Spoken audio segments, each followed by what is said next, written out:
The sky over planet Zyre was dark and full of fire. Loud alarms rang across the royal city.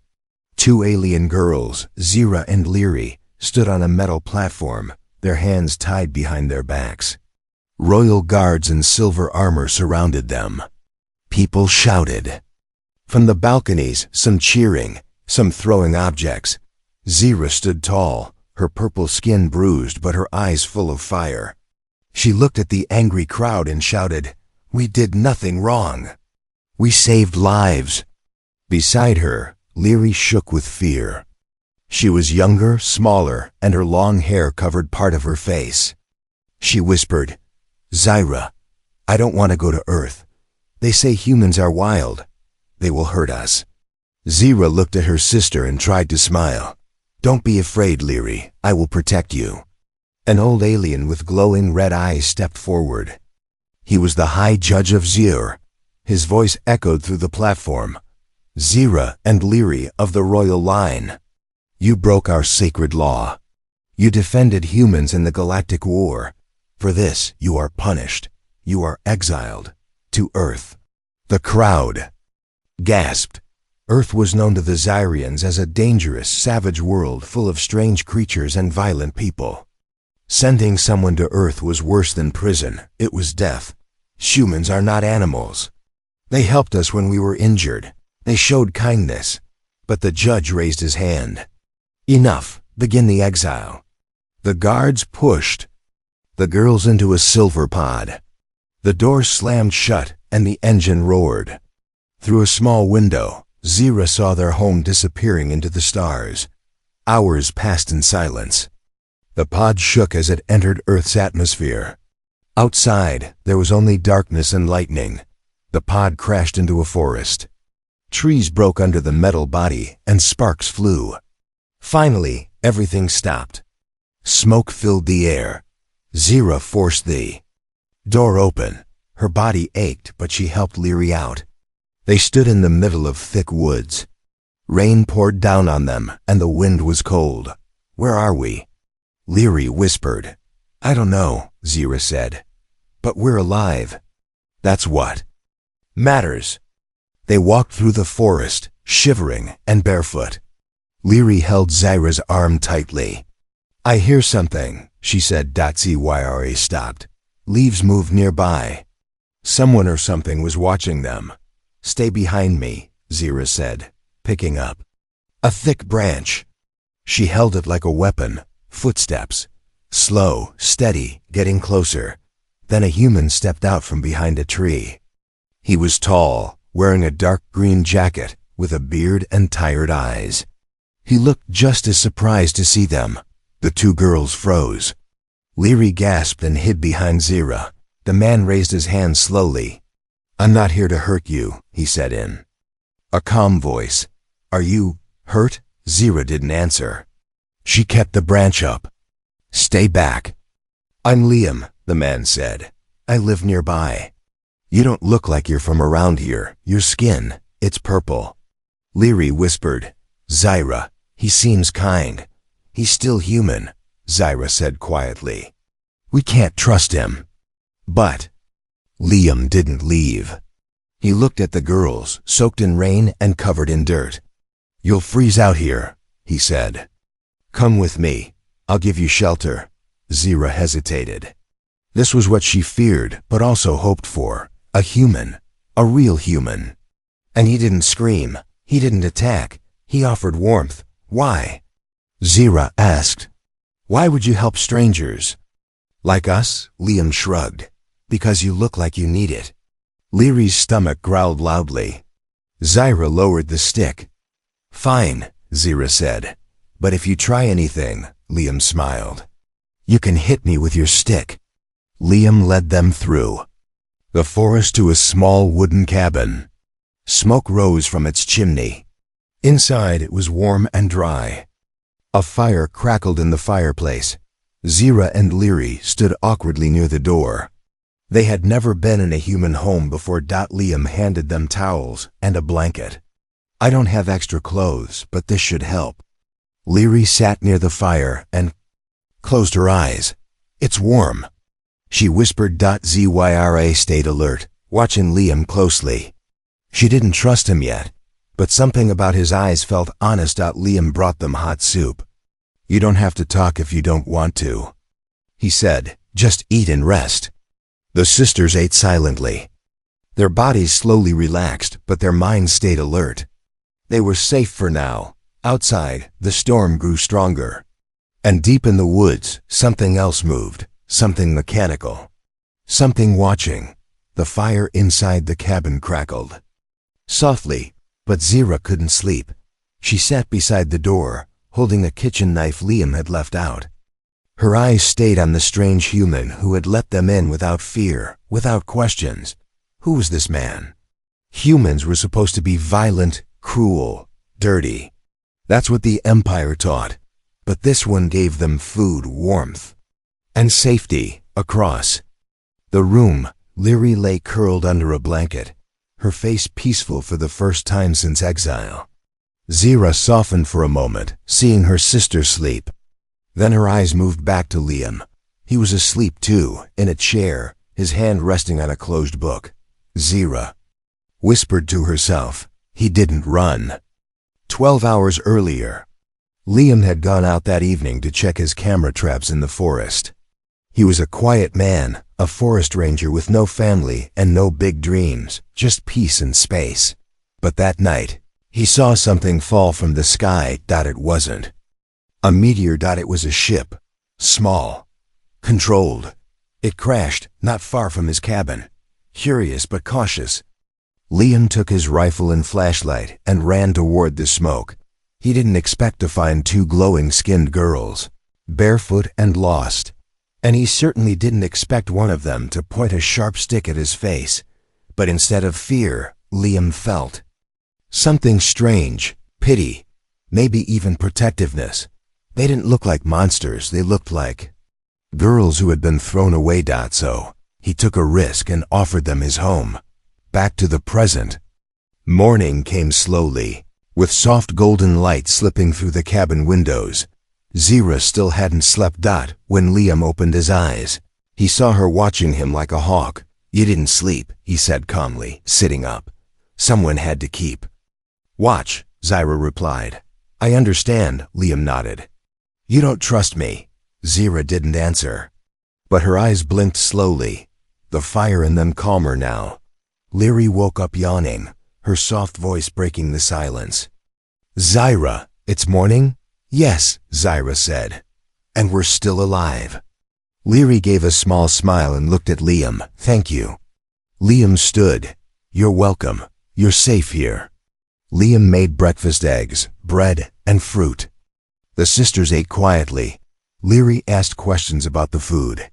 Zyra stayed silent, but alert. Liam told them about Earth, about animals, trees, and humans. He avoided asking who they were or where they came from.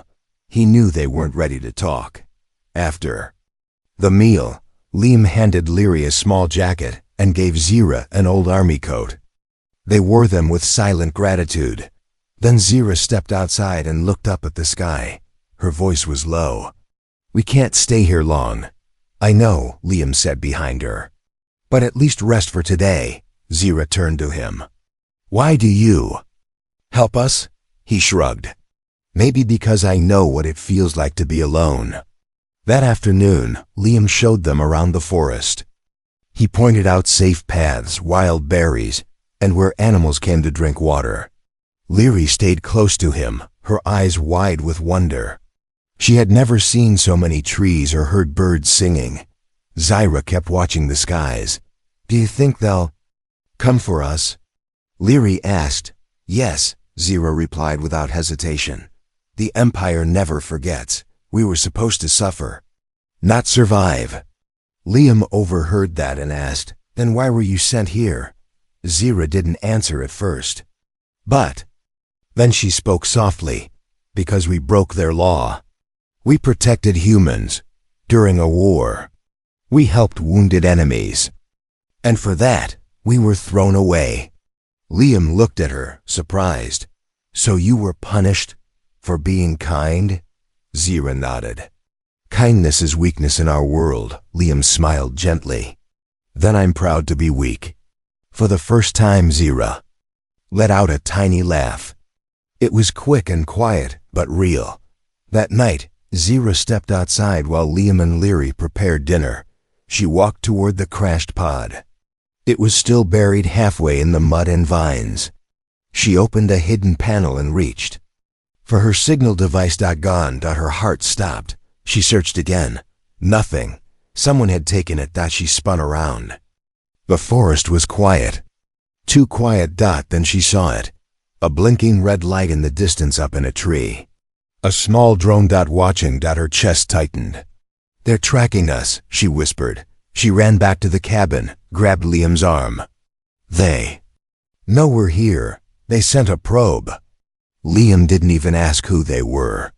He simply grabbed his gear and said, then we take it down. The forest was quiet. Too quiet.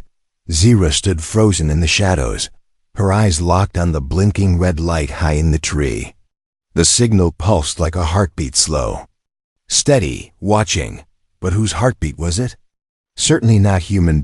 And definitely not friendly. One day earlier, on the other side of the galaxy, a cold, silent chamber deep inside the royal warship lit up with a red alert. The Supreme Commander's voice growled. The exile pod has landed. 2 life signals remain active, and 1 unknown life form human. An officer turned with fear in his eyes. You think they've made contact with Earth's natives? The commander slammed his fist on the table. Send a tracker drone. Make sure they don't forget why they were punished. Back on Earth. Zyra pulled Liam into the cabin, her voice low but urgent. There's a drone in the forest. It's watching us. That means the Empire knows we're still alive. Liam didn't waste time. He grabbed a small hunting rifle, slung a backpack over his shoulder, and nodded. Show me. Outside, Leary stood in the doorway, shivering. What's happening? Zyra looked back. Stay inside. Don't open the door. Not for anyone. Leary's eyes watered. Be careful. Liam gave her a soft smile. We'll be back before the stew burns. Zyra led Liam through the trees like a silent ghost, stepping lightly, avoiding dry leaves. The red light blinked between the branches ahead. Zyra whispered, It's a Mark 9 recon drone. Small, fast, deadly if provoked. It records everything and sends it back to the Empire. Liam raised his rifle. Then let's stop the recording. But just as he aimed, the drone moved. Fast. Too fast. It zipped through the trees like a wasp with fire behind it. Liam fired, missed. Zyra threw a small stone, not to hit it, but to guide its path. The drone curved left exactly as she hoped. Trap! It's Zyra, shouted. Liam understood. He ran to a clearing ahead, grabbed the net from his pack, and threw it just as the drone zoomed into the open space. Snap! The net caught. The drone crashed to the ground, sparking and twitching like an angry metal insect. They approached carefully. The drone's eye glowed red, trying to self-destruct. Zyra pulled out a sharp tool from her boot and stabbed into the side panel. With one quick motion, she disconnected the power cell. Silence. The light died. Liam stared at her. You've done that before. Zyra looked down at the drone. Too many times. Back at the cabin, Leary ran out when she saw them returning. You found it? She asked. Zyra nodded. We disabled it. But that won't stop them. Liam placed the drone on the table inside. So what happens now? Zyra answered slowly. They will send more. Maybe even soldiers. They won't stop until we're gone. Or dead. Leary's voice trembled. We should leave. Go far away. Hide. Liam shook his head. You don't know Earth like I do. You run too far into the wrong land, and you find worse things than Empire machines. Zyra frowned. Then what do we do? Liam stared at the fire for a moment. We prepare. That night, Zyra sat alone outside under the stars. She looked up at the same stars that once gave her hope. Now they only reminded her of the home that threw her away. Then she heard soft footsteps behind her. It was Liam. He sat down beside her, holding 2 mugs of hot tea. She took one silently. For a moment, neither of them spoke. Then Zira asked, "Why don't you fear me?" Liam smiled. "Why should I? I could crush your bones with one hand," she said, half joking. "You could," Liam replied. "But you won't." Zira looked at him, confused. "Because you protected your sister," he continued. "You saved strangers. And tonight, you helped me fight a drone without asking anything in return. That's not the kind of person I'm afraid of." Zira looked away, her voice softer now. "Back home, they called me a traitor for caring." Liam replied, "Then Earth might be a better home than you think." Inside, Leary looked out through the window. She saw her sister talking with Liam. And smiling. It wasn't much, but it was. The first smile since the exile began. She whispered to herself, Maybe we're not alone anymore." Far away, deep in space, a new message reached the Empire's warship. Drone offline. Last scan shows human contact confirmed. The commander grinned. "Prepare the Punishers." Zira didn't believe in softness. Not in words, not in people, not even in herself. But tonight, her hands weren't holding a weapon. They were holding a cup of warm tea given by a human who expected nothing in return, and somehow, that scared her more than any warship ever could. Morning light peeked through the wooden cabin's windows. Leary was already awake, sitting near the fire, humming softly, a sound Zira hadn't heard since they were children. Liam walked in, holding a basket of fresh berries. "Morning," he said. "These are safe. Try them." Leary smiled. "You always bring food. You're like some kind of Earth father." Liam chuckled. "Never had kids. But I do feed raccoons sometimes." Zira raised an eyebrow. "What's a raccoon?" "A little furry thief," Liam said with a grin. Leary giggled, and even Zira let out a quiet laugh. It was strange to feel safe to laugh to let their guard down just a little. Later that day, while Liam repaired the drone's broken shell for parts, Leary sat beside him, curious. "You're not afraid of alien machines?" she asked. Liam shrugged. "I've fixed cars. Drones can't be much harder." "You're different," she said softly. "How so?" "Our people told us humans were dangerous, cruel, dirty." Liam looked at her. "Some are, but not all. Just like some aliens are kind, like you, and your sister." Leary thought for a moment. "You remind me of someone I read about in old Earth stories. A knight, someone who helps others for no reward." Liam smiled. "Then I'll take that as a compliment." Their eyes met. I quickly looked away, her cheeks warming. Outside, Zira sharpened a stick with a knife. She didn't want to admit it, but she was watching the window, where Liam and Leary sat together. She didn't like the feeling, not jealousy, but confusion. Liam had shown kindness, not just to Leary, but to her too. She was the fighter, the protector, the dangerous one. But Liam never treated her like a monster. He gave her space. He respected her. And that made her feel something strange, unsteady, human. That evening, the three of them sat by the fire again. Leary broke the silence. "Do you ever feel like you were born in the wrong place?" she asked. Liam looked up. "All the time." Zira didn't speak, but her eyes slowly lifted to meet his. Leary continued, "I mean, back home, they told us what to feel, what to say, who to love." Zira finally spoke. "We weren't even allowed to speak to males without permission." Liam raised an eyebrow. "So I'm illegal company?" Zira smirked. "Very." Leary giggled. "Maybe we're criminals now." Liam grinned. "Then I guess I'm sheltering 2 outlaw aliens. That's a first." For the first time, they weren't just strangers hiding from an empire. There was something else. Maybe becoming something more. Later that night, as the fire died down, Leary lay on the floor beside the fire. Fast asleep. Liam stood, stretching his arms. You okay? He asked Zira quietly. Zira hesitated. Then asked, do you think emotions make us weak?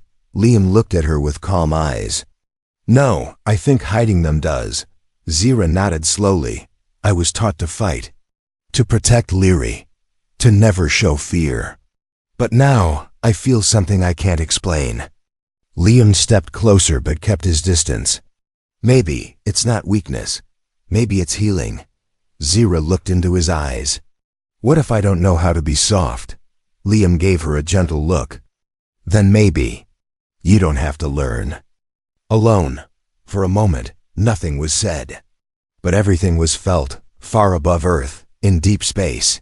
A new ship left orbit. Dark, silent, full of soldiers bred for one purpose, the Punishers, and Earth was now marked for cleansing.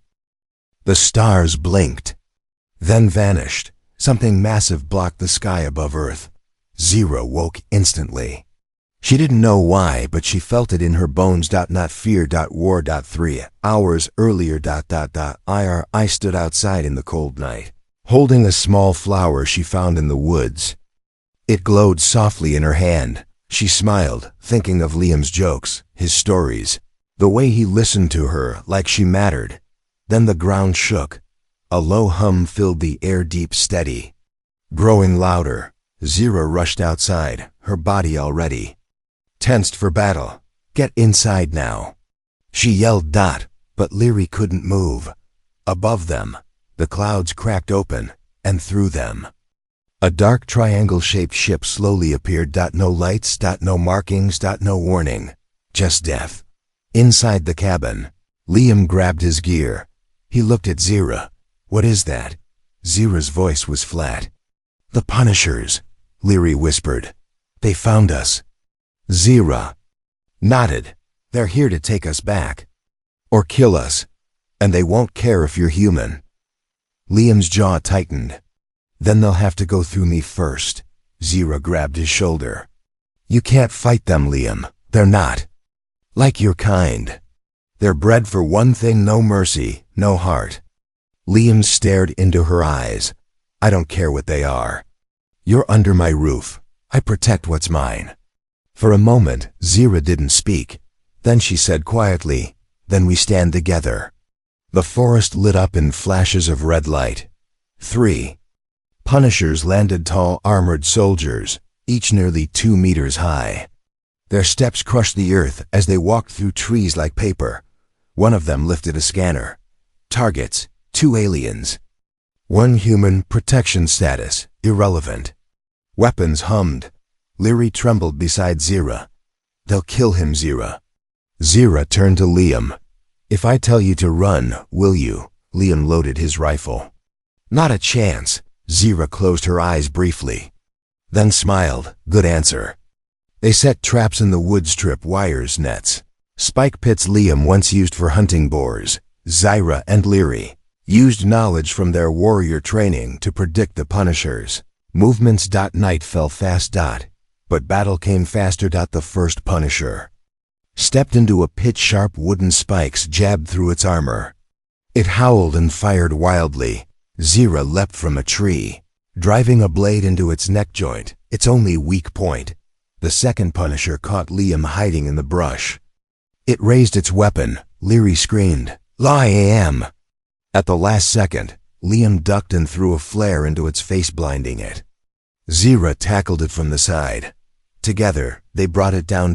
2 Punishers down. 1 remained. The leader. He stepped into the clearing, dragging a heavy plasma axe. His helmet hissed as he scanned the 3 of them. You cannot win, he said in a deep, robotic voice. Stand down. Zira stepped forward, blade in hand. But before she could move, he threw something at their feet. A small device. It clicked. Then projected a hologram. The Queen's face appeared. Cold, beautiful, cruel. She looked straight at Liam. You human, you've interfered with Empire justice. This is your last chance. Turn them over and walk away alive. Refuse, and Earth becomes our battlefield. Liam stepped forward, slow and calm. He didn't look at Zira, he didn't look at Liri. He looked straight at the Queen and said just 3 words, "I refuse you." The hologram blinked out. The last Punisher roared and charged, but before he could swing, Zira jumped. Liam shot. Liri screamed. Together they brought the monster down. All 3 of them stood there, covered in mud, blood, and sweat. Breathing. Alive. 4. Now, but above them, the ship remained. And the Queen's final words echoed across the sky. "Then you've made your choice, human. War is coming." The cabin was quiet. Too quiet. The fire had gone out, and the air was cold. But Liam wasn't shivering. He stood by the broken window, staring up at the black triangle floating above the trees. He had faced wild animals before, and even death. But this felt different. This felt like standing in the path of a god. Suddenly, the sky flashed white. A new drone appeared, sleek, silent, shaped like a blade. It hovered just inches above the ground, then slowly opened to reveal a golden orb. I stepped back. "What is that?" Zira's eyes narrowed. "It's not a weapon, it's a messenger." The orb floated into the center of the room and stopped. Then, with a soft click, a new hologram formed, but this time there were no threats. Just the Queen of Zaire, sitting on her high throne, dressed in dark armor, her sharp eyes glowing with power. She leaned forward and spoke calmly, almost sweetly. "Human, you've shown strength and unusual loyalty." Liam didn't speak. The Queen continued, "Zira and Liri broke our laws, but I see now they've gained your sympathy." She paused, then said something that made Zira step forward in rage. "I offer you a choice, Liam." Liam raised an eyebrow. "A choice?" "Yes," the Queen replied. "Give them up. Let my soldiers retrieve them peacefully. You will not be harmed. In fact, you will be rewarded, gold, land, anything your kind desires." Zira shouted, "She's lying. It's a trap." But Liam kept his eyes on the Queen. "And if I say no?" The Queen's smile vanished. "Then Earth will suffer, quietly, slowly. Your people won't even know who to blame. Weather will shift. Storms will come.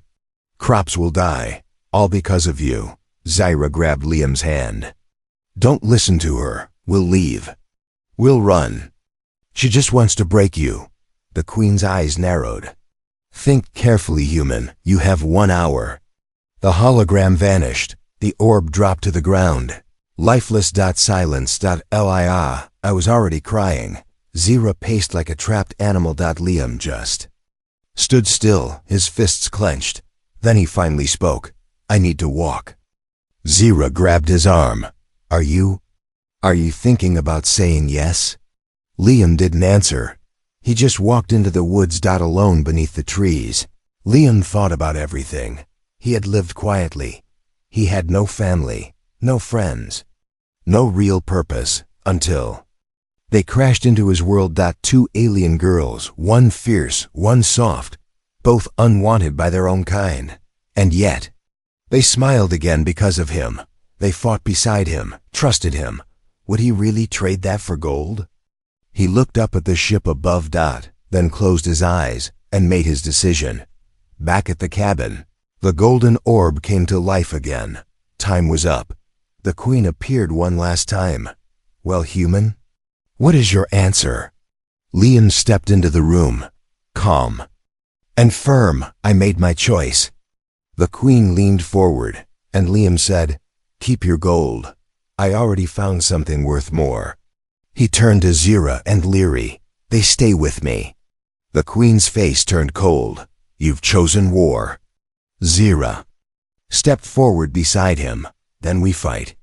Liri wiped her tears. Together.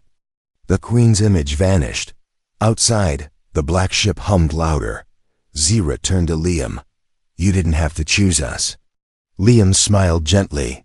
"But I did." And in that moment, under the growing shadow of the enemy, Zira felt something deep. Inside her shift, she had been a soldier in exile, a traitor, but now she was loved. Zira had fought many battles, but this was the first time she fought for a home, not a flag, not a throne, human, and the feeling in her chest tight, warm, terrifying was not fear. It was love. The sky over Earth turned dark as the Queen's warship moved into final position. All across the forest, strange winds blew, birds vanished, trees bent. The ship wasn't just powerful, it was sending a message. You are nothing. But inside the little wooden cabin, 3 hearts stood firm. Zira, Leary, and Liam, broken people, unwanted by their own kind, were now a family, and they would fight as one. Zira activated the emergency beacon she had hidden in her armor for years. It was a final risk. It might bring help. Or more enemies, she said. Liam nodded. We'll take the chance. The beacon shot a blue signal into the sky, brighter than the ship's shadow. Leary asked, "What now?" Zira looked at Liam. "Now we make a stand." The first landing pods touched down. The Queen's final team had arrived, elite soldiers, fully armed, with orders to wipe out any resistance. But something unexpected happened. The beacon wasn't just a signal. It was a broadcast. Far away, on distant planets and moons, hidden rebels within the Zyre Empire saw it. Zyra was alive.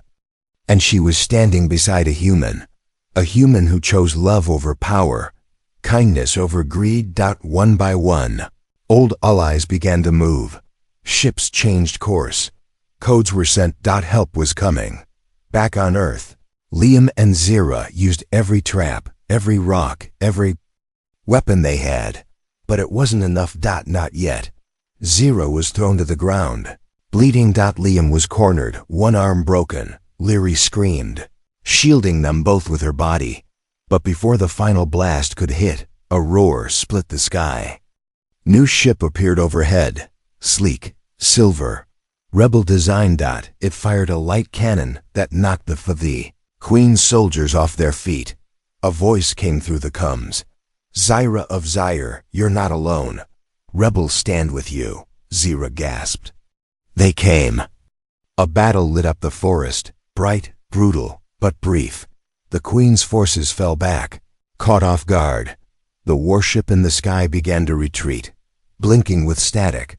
But before it left, a final message came through. The Queen's voice, weak with anger. "You may have Earth, but you will never have peace." Liam stood beside Zira, blood on his face, a smile in his eyes. "We'll make our own peace." Later, as dawn broke, the forest was quiet again. The war was over, for now.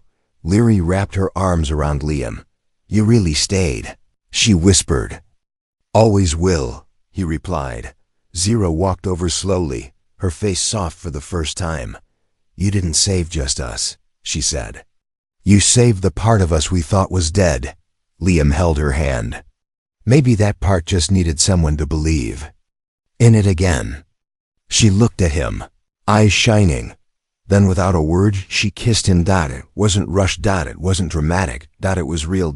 As the sun rose, the cabin stood tall, stronger than ever. And in front of it stood a human. And 2 alien girls, once punished. Once broken. Now free. Now whole. Because in the end, it wasn't weapons that saved them. It was love.